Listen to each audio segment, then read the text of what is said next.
Section 169Q subsection 2 says that if an election is made, a claim for business asset disposal relief may be made as if the reorganisation involved a disposal of the original shares.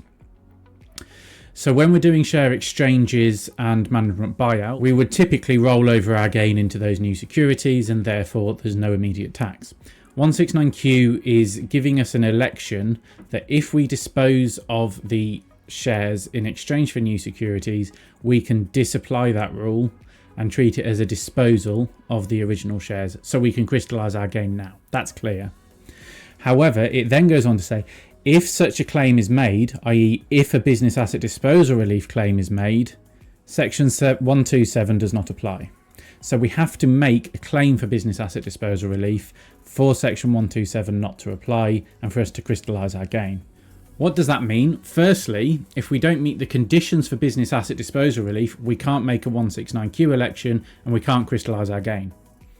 And the next question is, can we make a claim if we've not used all of our lifetime allowance, but we've got some cash that's utilising that? So let's, very basic example, say we've sold our shares in a management buyout, we've received £1 million of cash, £1 million of loan notes.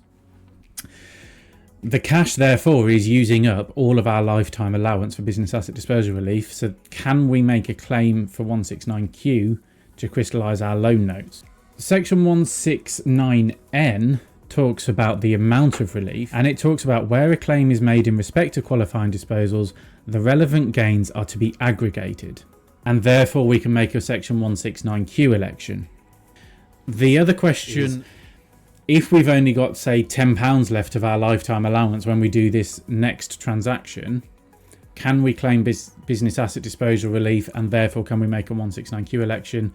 And I think the answer is yes, for exactly the same reason. If we aggregate everything, we're still making a claim to business asset disposal relief, and therefore section 127 does not apply. Just to throw another spanner in the works, there's also a question around whether you actually need lifetime allowance in order to make a claim for business asset disposal relief. Obviously, if you've got no lifetime allowance, then you can't tax any of it at the 10% rate. But does that also mean that business asset disposal relief can't be claimed and you just don't get any 10% rate? And the reason that that's an issue, if we look at section 169M to start with, it says that a claim for business asset disposal relief in respect of qualifying business disposals, i.e. a disposal of shares, may only be made if the amount resulting under section 169N1 is a positive amount. 169N1 just says where a claim is made in respect of a qualifying disposal, the disposal of shares, the relevant gains are to be aggregated and the relevant losses are to be aggregated and deducted. So all that actually says is that we need to have a gain in order to make a business asset disposal relief claim.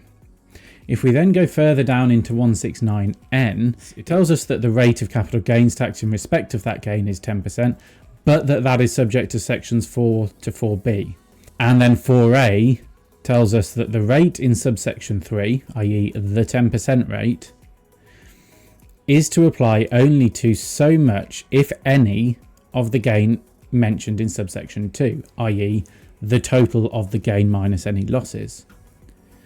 So there is nowhere in that where section 169M tells us we need to have a gain, it doesn't specifically say we need to have a gain and be within our lifetime allowance in order to make a claim. Obviously, if we make a claim that's when we don't have lifetime allowance, then we clearly don't get our 10% rate, but it doesn't say we need to have lifetime allowance to make a claim. I think the fact that the £1 million isn't linked to sub 4 of 169M wouldn't be something to hang your hat on. So yes, in theory, there could be another argument to say, even if you've used up your lifetime allowance, as long as it's a trading company and you have more than 5%, etc., and meet the conditions for business asset disposal relief, you can still make your 169Q election. But I think that is very open to challenge by HMRC, even if you are doing a strict reading of the legislation.